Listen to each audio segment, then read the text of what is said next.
to be here tonight. As you heard, I'm Aaron. I'm with Terracon. I am based in our headquarters in Kansas City. And the reason I mentioned that at the outset is because Kansas City is the location of one of the worst construction and engineering related disasters of the 20th century. I'm of course referring to the Hyatt Skywalk collapse, which, quick show of hands, who here is familiar with the Hyatt Skywalk collapse? Okay, that's honestly what I would hope to see in a room full of engineers. Even though it's been 41 years since that happened, and the rest of the world has largely moved on, which is to be expected. But I will tell you, being from Kansas City, that is part of our shared collective history. People still talk about it to this day. The building's still there. I've been in it many times, and when you walk in, you can't help but look up. And so the reason I mention this is, having been 41 years since that happened, the pain of these events lives with these communities for decades after these things happen. And we're going to talk about today, we're going to talk about something that happened in Miami. Miami's now had two very, very significant tragic events, both the FIU Bridge Collapse that we're going to talk about and the Champlain Towers collapse as well. And Miami, the city of Miami and the people of Miami are going to be living with these tragedies for decades to come when the rest of the world moves on. My hope is, and the reason why I'm here tonight, is that we as part of the engineering community, we don't move on. We keep talking about these things and we learn from them. So that hopefully 40 years from now, when someone stands in front of a room, and hopefully it's here because this is a fantastic place, but they stand in front of a room full of engineers and they say, who here has heard of the FIU Bridge Collapse? I hope as many hands go up. So let's talk about this. Let's talk about this project.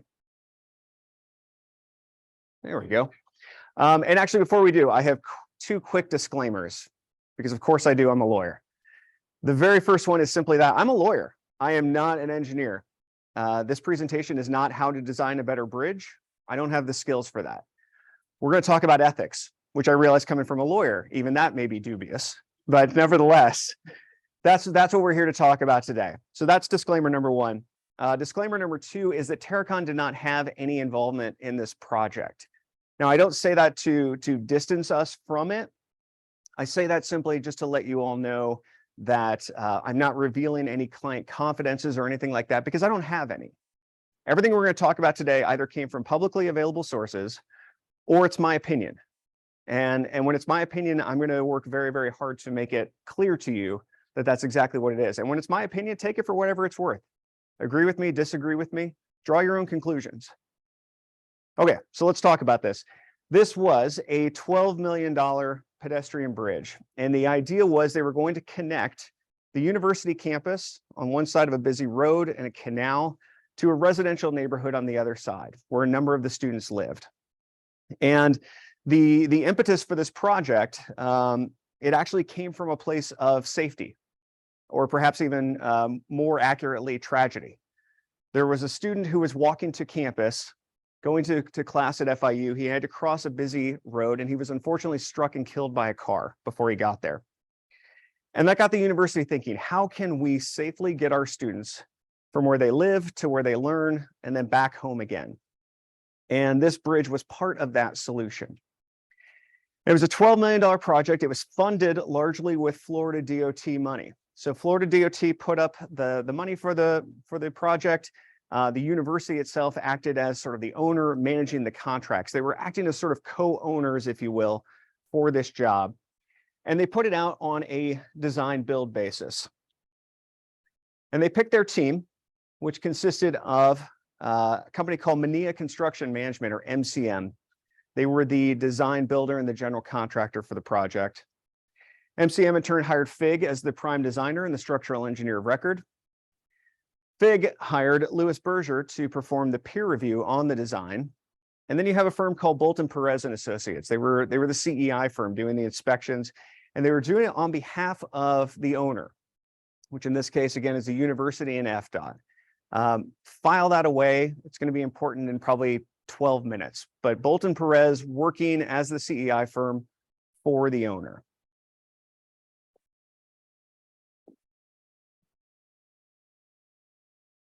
There we go. And so as far as the design goes, you have this design, again, stretching over Southwest 8th Street here and the canal on the back side. This was, I believe, my opinion, I believe this was intended to be an impressive looking bridge. You know, this is a pedestrian bridge is an elevated sidewalk at its most basic level, but this is much, much more than that. And I think it was intended to be very eye-catching. I think the intent was, as people were driving down Southwest 8th Street, they look up and they say, wow, what is that? They say, oh, well, that's the Florida International University. They say, well, that's a cool looking bridge. And it was, or at least it was going to be. The National Transportation Safety Board said that it was a very unique design. They said it was highly complex. They said that they could not find another bridge anywhere else in the world that looked like this bridge. And the fact of the matter is, it is a unique design. It is a highly complex design. And I'm going to trust the NTSB when they say they couldn't find another bridge anywhere else in the world that looks like this. But what this bridge is not, it is not a cable-stayed bridge. It was meant to look like a cable-stayed bridge, but everything, that the very tall pylon, all those steel elements that are coming down, those are hollow pipes. This is a truss bridge. Pure and simple. There's a single concrete truss running down the center of the deck, and that gave the bridge the support it needed. Everything else is aesthetics. So when we talk about today, this bridge was supposed to be constructed. There were supposed to be 8 stages of construction. Today we're going to talk about stage 3, because unfortunately that's only as far as construction got. And the method that they used for construction is known as the accelerated bridge construction, or the ABC method. This is a very common method that's used for constructing bridges. The idea behind it is you cast elements of the bridge off site, bring them in at the last minute, and essentially hook them up. Again, not an engineer. So you just kind of hook them up. And what that allows you to do is that allows you to keep working on the project while traffic is flowing down, in this case, Southwest 8th Street. So at the outset, there was a desire on the part of the project participants to minimize disruption to traffic. And I'm not saying that's a bad thing. I'm not saying it's a good thing. I'm just saying that it is. So on March 10th, 2018, they brought the main span into place. This was a big day for the project. This was a celebratory day. There were 6 PEs from FIG who were there that day. The president of the company, she was on the street giving interviews to news cameras. This was the first real big piece of the bridge coming into focus. People could finally see what it was going to look like. And so they brought it into place. They wheeled it in here. They inspected it.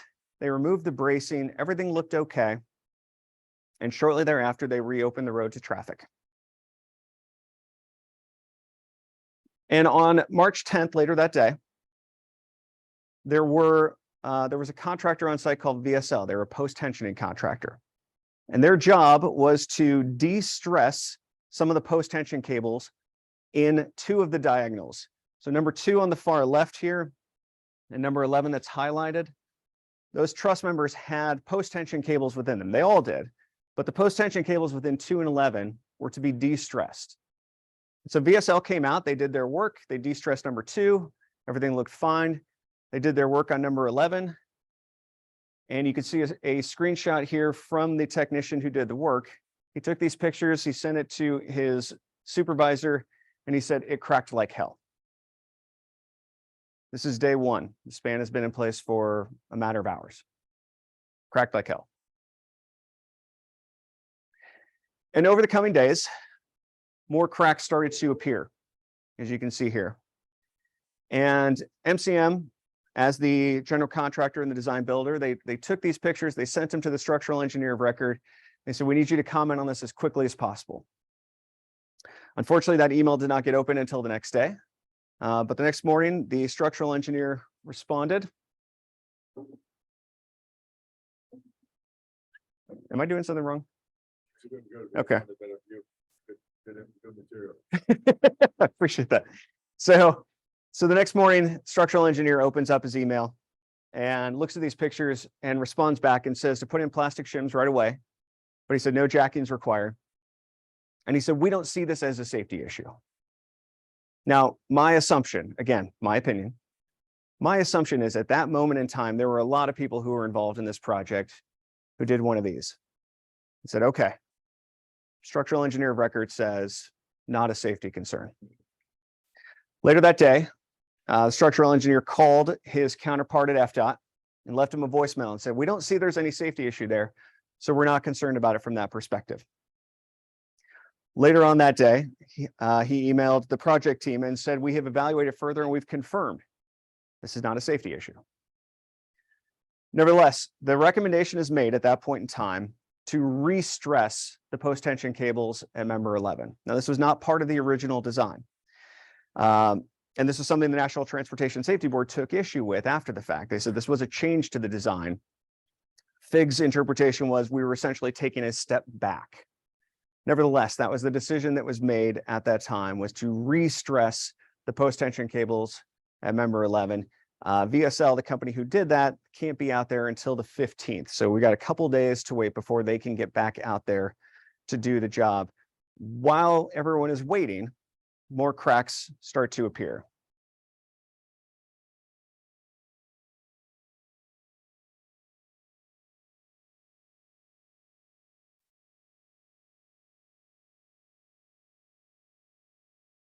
As you can see here, and again, this is all in that area between the diagonal number 11, the vertical 12, and the deck of the bridge. And so keep in mind, MCM, Bolton Perez, the CEI firm, they're all out there. They're photographing these cracks, they're measuring these cracks, they're providing this information to the structural, and all the while, traffic is continuing to flow underneath the bridge.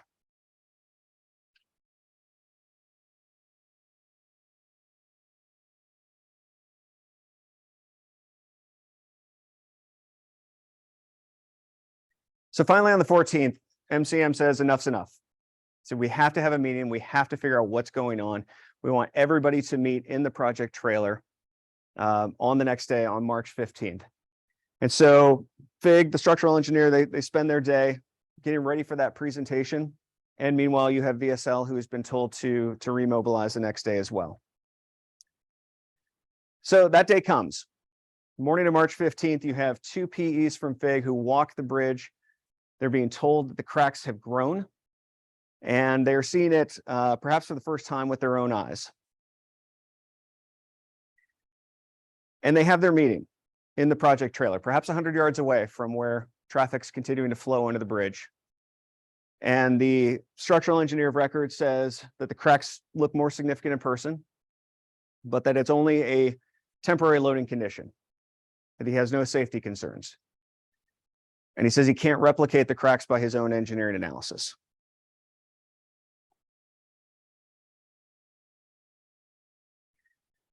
Meanwhile, again, perhaps 100 yards away, traffic's flowing under the bridge, and no one, according to the meeting minutes, no one suggested that they close the road. And VSL goes out, they mobilize, they start doing their work retensioning those PT cables at member number 11. Which brings us to 1:45 on March 15th.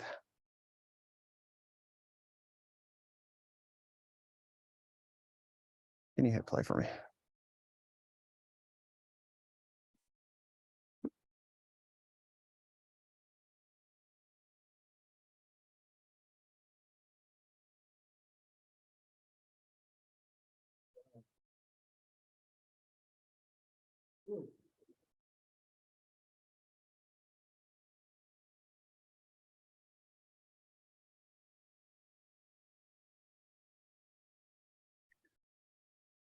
I want to be very clear about something.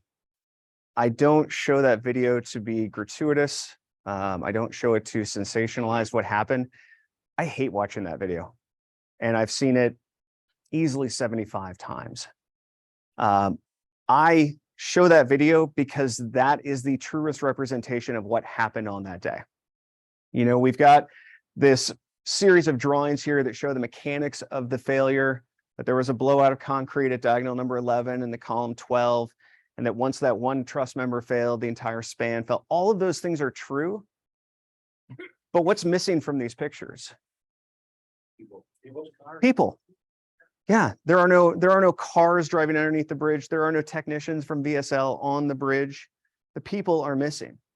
And unfortunately, in that moment, 6 people were killed and another 10 were injured. 5 motorists and 1 technician from VSL were killed.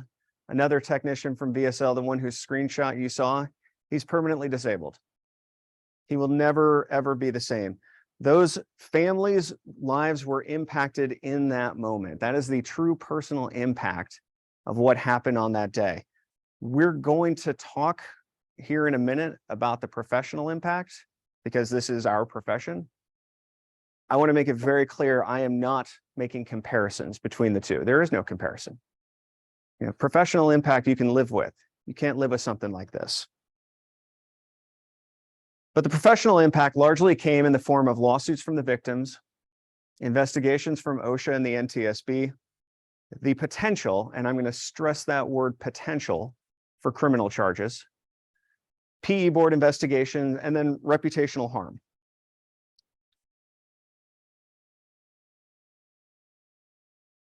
So the lawsuits actually went pretty quickly.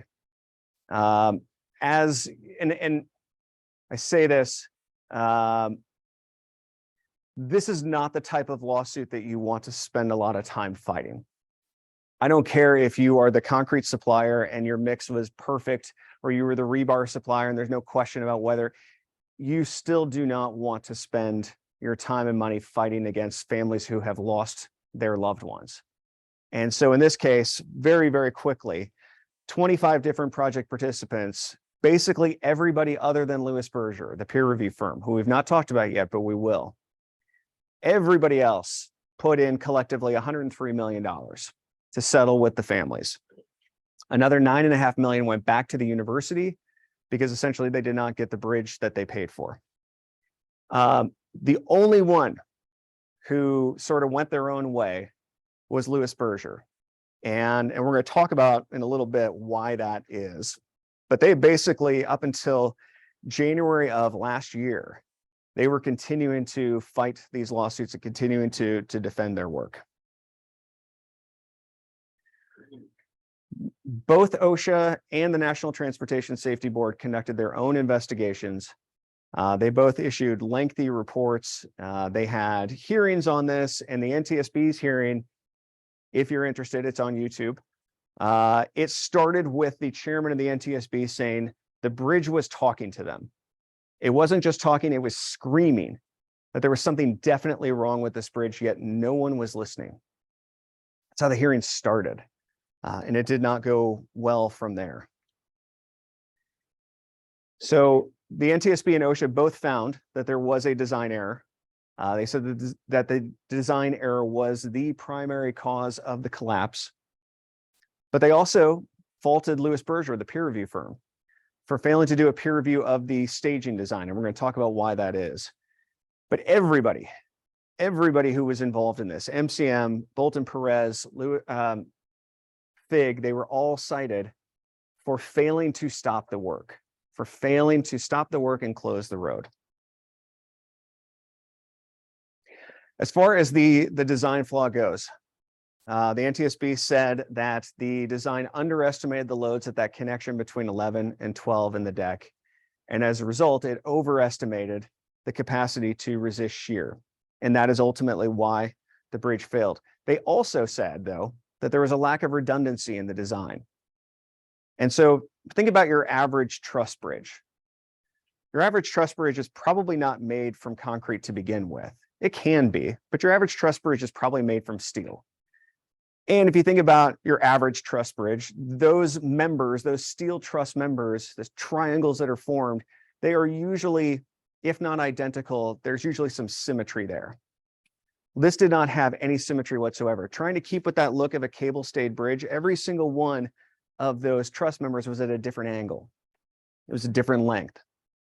But also, if you think about your average truss bridge, there's usually a steel truss running down either side of the deck, usually tied in at the top. This had a single concrete truss running down the center of the deck. And so the NTSB said there is no redundancy. FIG tried to argue that having multiple post-tension cables within each trust member gave it redundancy. And the NTSB said, no. They said that doesn't work. And we know it doesn't work because as soon as that trust member failed, the entire span fell onto the road. So they were cited for a lack of redundancy in the design. Additionally, the CEI firm, Bolton Perez, they were cited for not stopping the work. And interestingly enough, OSHA said that as the CEI firm, they had an independent engineering obligation that was in their contract, that they should have exercised their own independent engineering judgment and closed the road. The NTSB went a step further and said because Bolton Perez is working for FDOT, remember we talked about that at the beginning, because they're working for FDOT, they were an extension of FDOT, and that they had the authority on their own as the CEI firm to go out and close the road. I don't know that I've ever seen an inspection firm go out and unilaterally close a road. Nevertheless, that was the determination that was made by the NTSB, and they were of course cited for failing to recommend at the very least that the road be closed. With regard to Lewis Berger, they were hired to do the peer review, and they were cited by the NTSB for not doing a comprehensive peer review, for not looking at all the different stages of construction. And Lewis Berger's response was, we actually tried to do that. We wanted to do that. We have a quote here from the engineer who says, in the beginning, I suggested to do this kind of analysis, to analyze the connections. I'm talking about the nodes or the joints, to analyze the connections. However, the budget and time to do this actually was not agreed upon with the designer. Who hasn't been in that position? Where you say, look, this is what I want to do for you, client. This is going to give you the best result. And they say, I don't have the time or the budget for that. How about you do that? And they said, okay, we can do that for $110,000. And they said, how about 60? And they did it for 60. So they agreed to look at just the final in-place design, and they cut their fees as a result. The problem is, and what they were cited, the reason they were cited is because this money was funded by FDOT. And FDOT has its own regulations in terms of what is required for an FDOT funded project. And an FDOT funded project requires a comprehensive peer review. So put a different way, Lewis Berger was essentially cited for not doing the work that they weren't hired to do.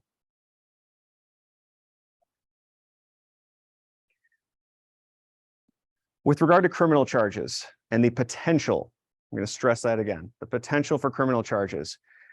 This is something that has been out there since day one. And oddly enough, about every year, the Miami paper reaches out to the prosecutor's office and says, hey, have you closed your case on this? And the response up until even it was just a few months ago, they said, no, we have not closed our case. We're still looking into this. They have not pressed charges, but they haven't said for sure we're not going to press charges. So that is a big unknown that's still out there. Now I will say, yeah, do you have a question? I do about your last slide. Okay, sure. About the last slide? So my question is, your comment on this slide was they're cited for something that they didn't, it was in the contract, but they didn't do. So at what point does FDOT giving budget constraints that conflict with the contract or comprehensive review not come into play? So it's a really, really interesting question, because FDOT's role in this is a little bit blurry. So FDOT, there's a whole, I could do a presentation on peer review, quite frankly, just using this as a case study. So in this case, FDOT, originally FIG wanted to do the peer review in-house. They wanted to send it to a different FIG office. And FDOT said, no, you can't do that. You have to use a different company, a different system. That's what we require. They said, okay. So they sent it to Lewis Berger, and they agreed to the terms that they agreed to.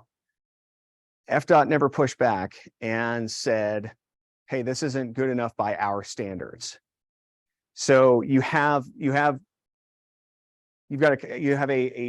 combination of things, because you have, I think, FIG and Lewis Berger both saying that we think this is okay.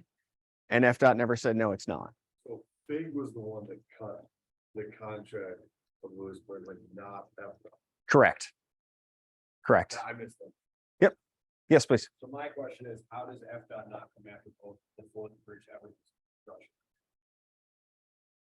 That is an open question. And in all honesty, I mean, we could talk about sovereign immunity and what that means, but that's ultimately what happened is you can't go after the state for something like this. And I believe we have someone from DOT here. In this case, FDOT, there were no real repercussions for FDOT as a result of this because they had sovereign immunity. I will say the NTSB was not complimentary of their role in this, but that was kind of the full extent of where it ended up with them. Would they have had more responsibility in it if they would have done the work internally, more of the work internally? Sorry, would who? FDOT. Would FDOT have more responsibility if they did the work internally? Probably not, quite frankly.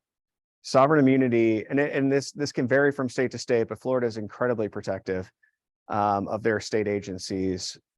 But sovereign immunity and I don't know if we're familiar with the concept of sovereign immunity. Okay, all right. So the idea that basically you can't sue the king is what it comes down to. I don't know that it would have changed it dramatically if they had more involvement. But in this case they didn't, and they were kind of halfway in for these discussions about the peer review, but not about this critical issue of we need to have it be comprehensive. Okay, so criminal charges still outstanding. Where there's been a lot of action behind the scenes is with the state PE board. So within a matter of days after the collapse, the Florida Board of Professional Engineers put this up on their website and basically said, we know about this, we're looking into this, but also OSHA and the NTSB are doing their own investigations. We're going to let them do their job. And if it is found that there is an engineering cause for this, we will do whatever we think is necessary. So they put this out there. It's actually still on their website. And the NTSB came back and OSHA came back and said, it's an engineering cause. So it's kind of, balls in your court, Florida Board of PEs. They have been doing a number of things behind the scenes. A lot of this is not public. And so the only thing that we can see that is public is the fact that the structural engineer of record relinquished his license in 2021, which I think is pretty telling that, in my experience, the only reason someone would give up their license is if they know someone's going to take it if they don't. So that has been the kind of the more immediate fallout for the individual. But I think with all these firms, you have reputational harm. And again, I'm not saying this is good, bad, or otherwise. I'm just saying it is. Any of these firms, we all know the Google autocomplete. You type in FIG, you're going to see FIG FIU Bridge Collapse. You type in Bolton Perez FIU Bridge Collapse, MCM. This project will follow them around for a very, very long time.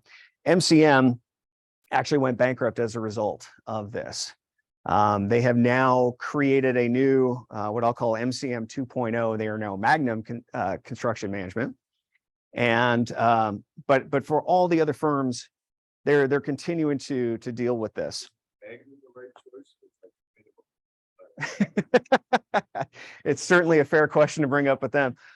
I wouldn't do it in person, but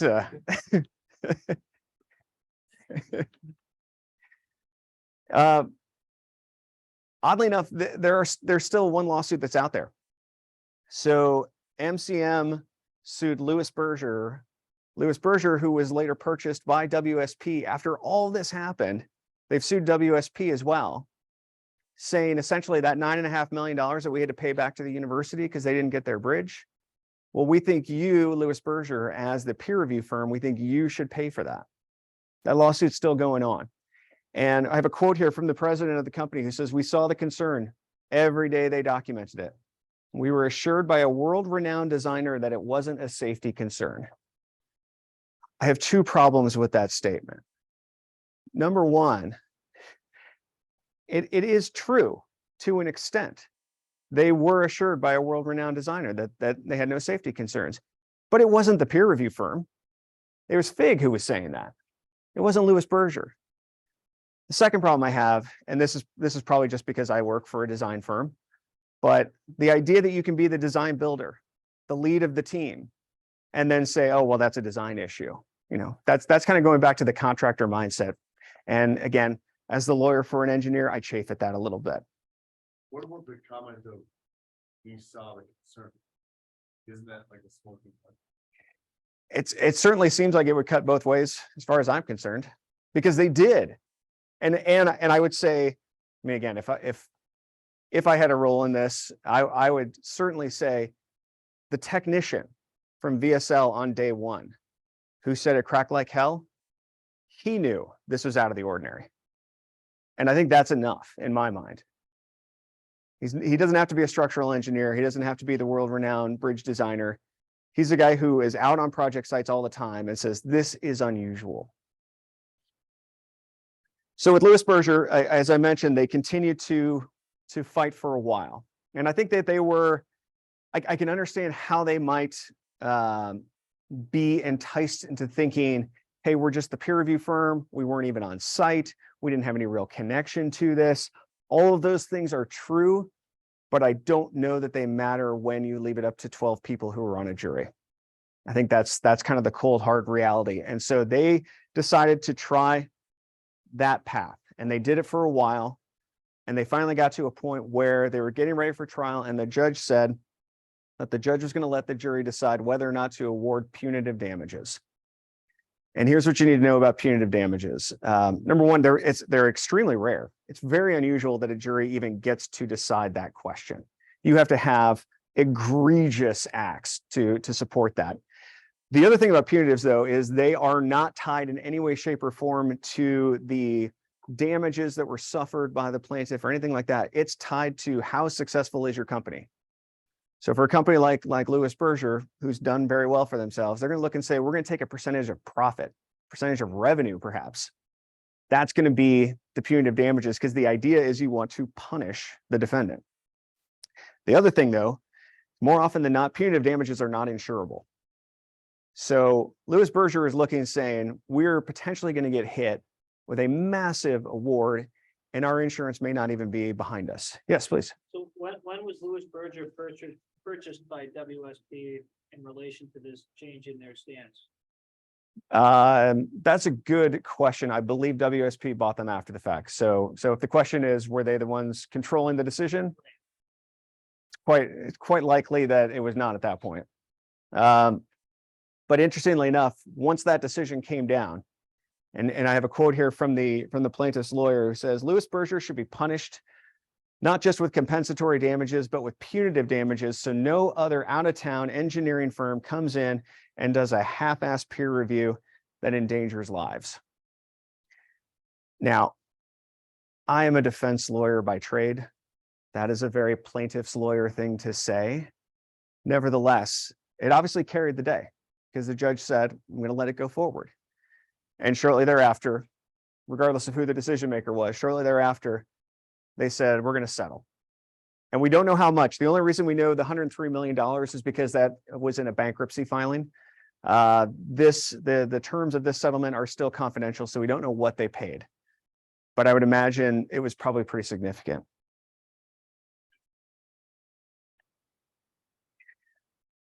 But I would say, in terms of the fallout, no one has been affected more by this than Fig.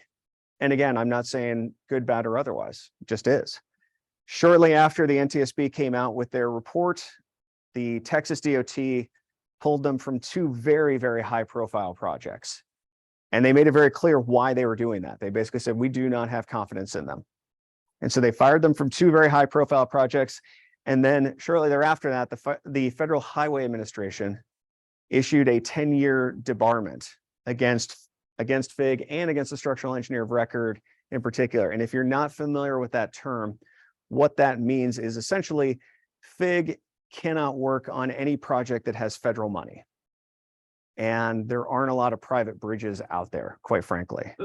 And so this was a very, very, very significant hit. The president of the company, she said, if they cannot get this debarment overturned, then it could be the end of the company. and they have not been able to get it overturned. Meanwhile, they are going forward with construction of a pedestrian bridge at that intersection.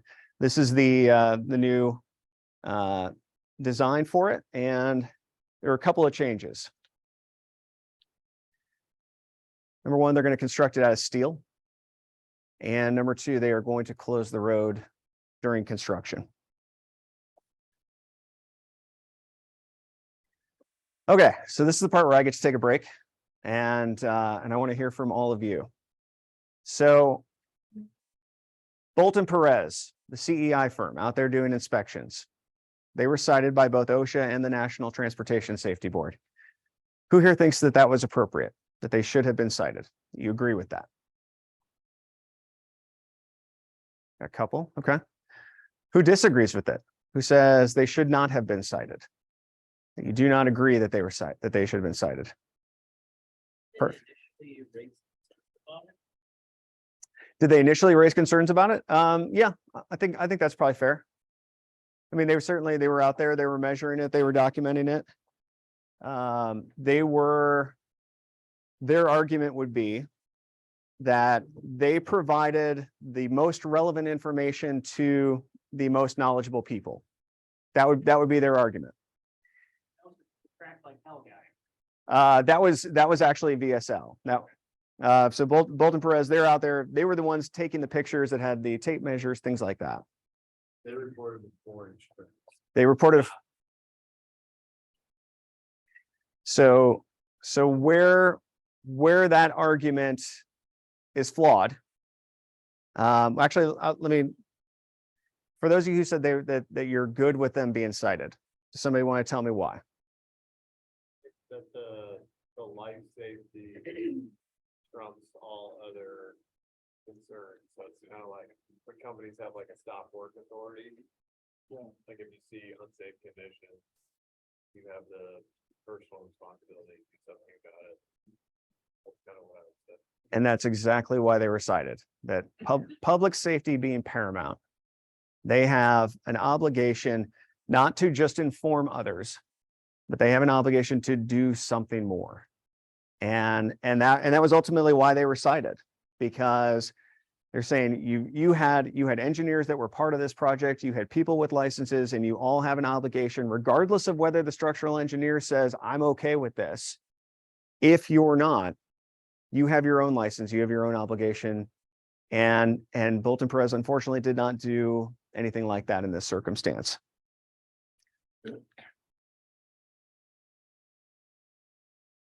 Switching to Louis Berger, who did the peer review, who did the job that was cited for not doing the work that they weren't hired to do, is how I characterized it. Who thinks it was appropriate that they were cited? Okay. Who thinks it was not appropriate? Okay. All right, Dan, I'm going to call on members of the audience here. What's your rationale behind your vote? They out that they offered to do this, but they're not on their contract. Okay. So, and that's absolutely what they said as well. You know, kind of using the way I put it, we didn't do what we weren't hired to do. You said you were comfortable with them being cited. Why is that? I think if you do $60,000 of peer review on a project like this, it would be extremely unlikely that you could not find any flaws in the design of catastrophic fail. So you think they missed something? I think you can't do even a partial peer review of a failing bridge. Okay. Can I ask you a question? Please. Sure. Peer review for this, where they were removed from, I'm a former practicing instructor. So was the peer review a lot? I didn't say $110,000,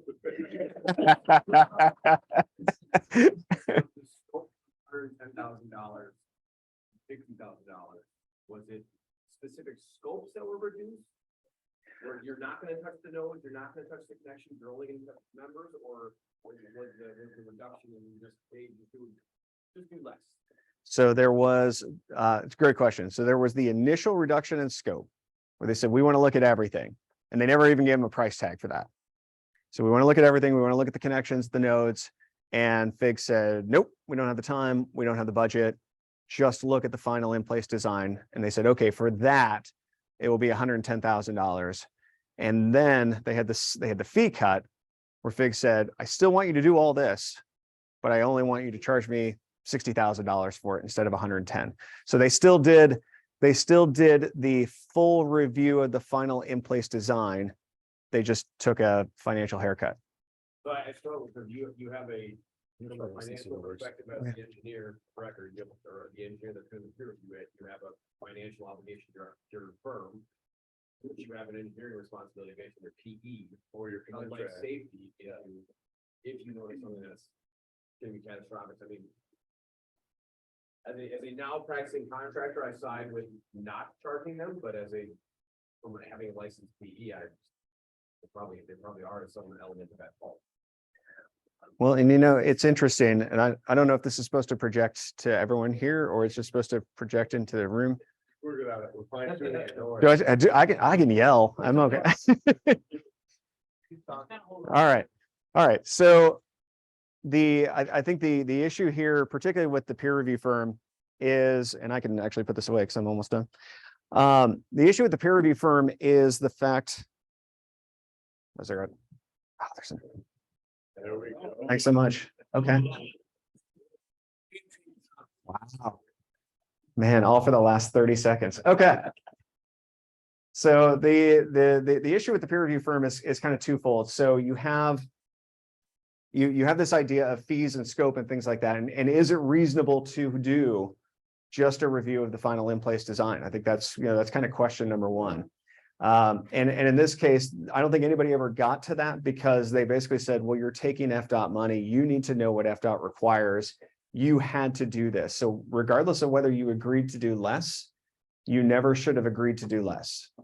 And essentially what they're saying is, even though you agreed to do this limited review for $60,000, nevertheless, you should have looked at everything because it's an FDOT project. Contract said you were going to do a comprehensive review. The contract actually was very clear that they were just doing the limited in-place review. It was very, and so that's why, again, like, I mean, I say this sort of, it's kind of snarky to say it, that they were cited for not doing the work that they weren't hired to do. But the fact of the matter is they had an obligation to do that if they were going to take this work. And I think that's kind of the second thing is, if you have concerns about how far your scope has been cut, and if you know the regulations that apply to the job you're working on, I think the only thing that Louis Berger in that situation could have done to, kind of be on the right side of things is to walk away. I think that's what was needed. Yes, please. What prevents FIG from hiring a second structural engineer to fill in the gap in scope? So the question is, what would prevent FIG from hiring a second structural engineer? So you're talking about a. Orders hired, they're gated to some requirement. The contract says not. Struggling to see how that's Louis Berger's fault and not the client's. I can appreciate that because I have struggled with that as well. I'm looking at this saying, if you're the prime designer, you have an obligation to procure a comprehensive peer review. With that said, there were some more issues that came into the peer review that also, I think, made it a little bit easier for, I mean, don't get me wrong, FIG did not come out of this unscathed by any means. This is just sort of also Louis Berger had to deal with this piece of it. But I understand the concern, the idea being that as a prime designer, you need to procure a comprehensive peer review. And if you do it in two pieces, as you said, if you get there, then you're good. I think that in this case, they're putting the responsibility on both parties, saying you have an obligation to procure it, you have an obligation to perform it. And that's kind of where it came down. I think if you look at this as a design build project, and if you look at the design services as a subcontractor to the DB team, and look at it from a subcontractor lens rather than a design consultant lens, that as a subcontractor, you're evaluating risk every day. And you try and scope out and limit your scope to certain things, but in reality, you're signed up for a spec section. And Lewis Berger signed up for a spec section that they didn't fill. I mean, there's obviously the contract problem, which is why all the consultants, even the subcontractors in the room say, hey, that hurts because you have a clearly defined scope in your contract, but you miss a portion of the spec that you signed up for. Yeah, and in this case, they clearly did not miss anything that they signed up for. They just didn't sign up for enough. And it's complicated by the fact that, at least from what I've read, it does not seem to me that anybody truly appreciated what was required under the FDOT regulations. I don't know that FIG really understood what it was they had to procure. And certainly Lewis Berger did not understand what it was that was required for FIG to procure. Yes, please. Obviously, so they're working for FDOT, it's a public bridge project. They had a budget concern, which is part of the reason they restricted Lewis Berger's contract. And in the investigation, at any point, did they evaluate how FIG's bid or quote for the project compared to others, and how they tried to win by being low and restricting the design parameters? I don't know the answer to that. I don't know if their bid was abnormally low or anything like that. I mean, FIG had a very good reputation when it came to designing bridges. Yeah. So I would not, just my opinion. Yeah. I would be surprised to see them really competing hard on price, because I don't think they had to at that point. But that's what the scope reduction of the peer review looks like, is that they were extremely price sensitive, as the documents show. But was it unnecessarily price sensitive, right? So I would say, and this is perhaps a bit calloused, but they presumably got a set fee for their design services, and the peer review had to come out of that. And so if you can save money there, you just made that money. Yes, please. Sorry, I'm gonna ask you a million questions. I'm here. This is literally why I left structural engineering. It's the commoditization of the industry. This is a purely fee-driven F up because of dollars. That's purely all it is. Someone tried to get in a job, win a job at a low dollar amount and cost lives. This drives me absolutely bonkers. But what I really can't get past right now is the sovereign immunity thing. So, and John, I apologize as a DOT employee. This is not meant to be a shot at you, but is sovereign immunity just a get out of jail free card to not do your job? I mean, that's a callous way to ask the question, but is it? It's about, my opinion is it's a balancing act. Because so it is a, you have to balance the fact that if you don't have things like that, every single car crash on the highway is going to be the DOT's fault, in addition to who was driving, who designed it, everything else. So, and juries unfortunately view the government much like insurance policies, where it's just a bottomless, faceless bucket of money. Sure, we all want. Right. And so it's the sort of thing that if you want to have DOTs, and in this case FDOT, if you want to have FDOT be liable for things like this, your taxes are going to go up. I mean, that's the reality of it, because they're going to have to pay for this somehow.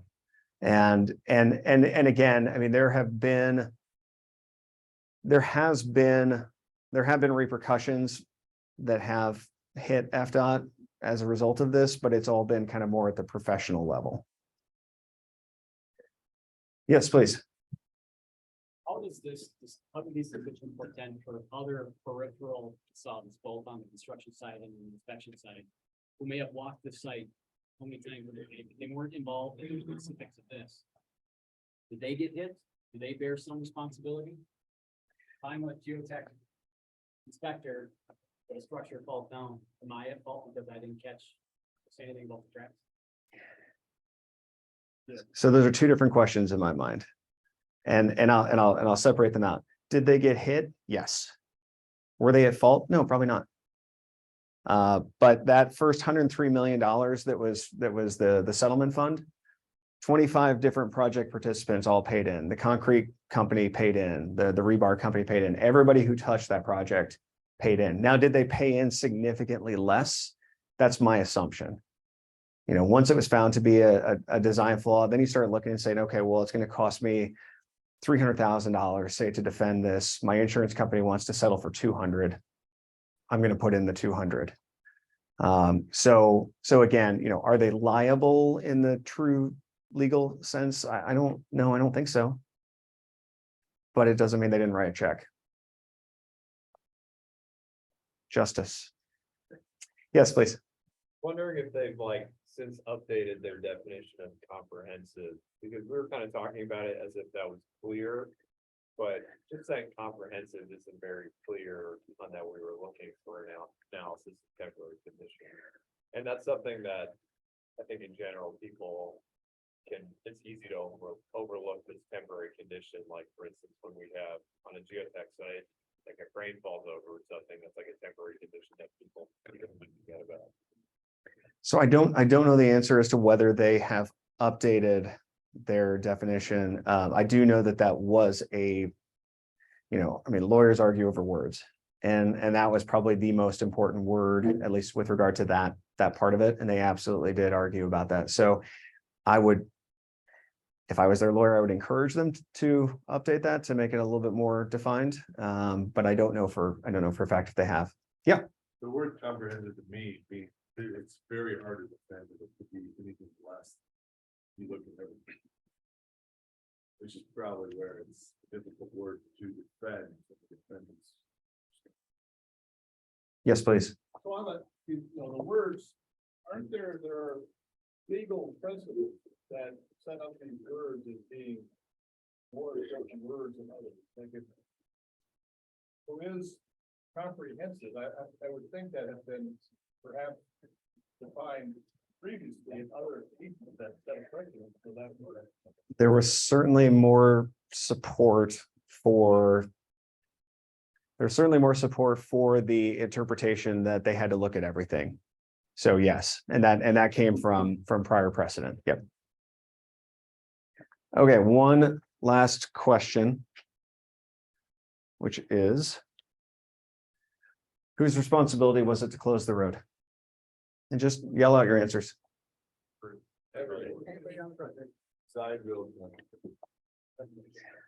I heard a lot of everyone's. So again, my opinion, my thought on this. If you sat someone down who was in that trailer on that day, and you said, look, no lawyers here, there's no reporters, no one's recording this. Do you wish you would have done more? I have to think the answer is yes. I have to think the answer is yes. So that is why I'm here today. That's why I'm sharing this story. Everybody is going to be put in a position where you can do a little bit more, where you can refocus everybody else perhaps on public safety. And I would ask that you do that. So thank you so much. I appreciate the opportunity, and I'll answer any questions you have. Any more?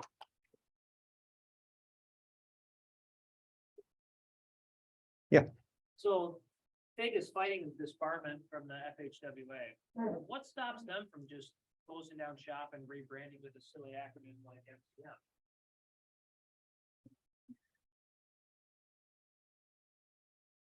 I don't know the answer to that.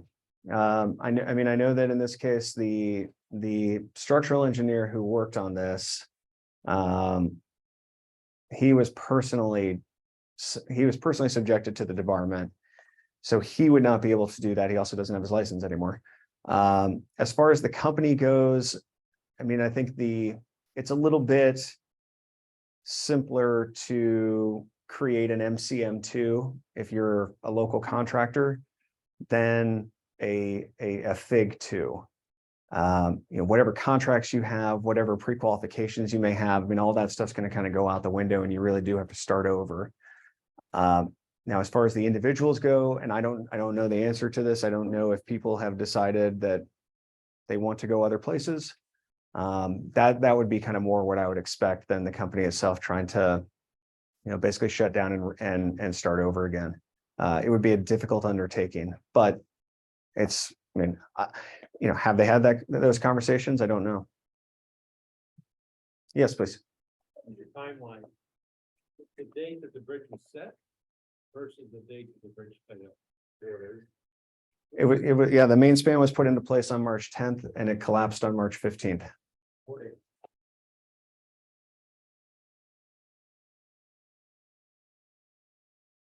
Yes.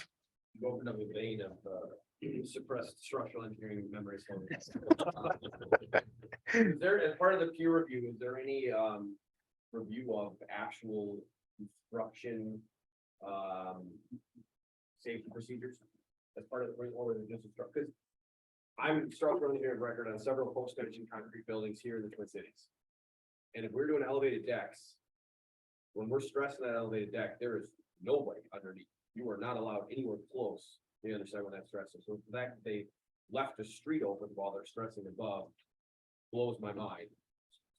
Or either one.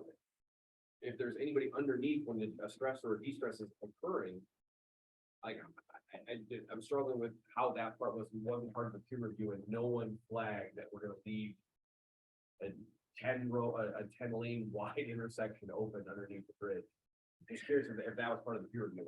So my understanding, I have not seen anything that would lead me to believe that Louis Berger knew about any of this. And I would extend that to saying, I don't know, I've not seen anything that leads me to believe they even knew that there was cracking going on. That basically they did their peer review however long in the past, and then they moved on to another project. So I don't know that they would have seen that level of detail.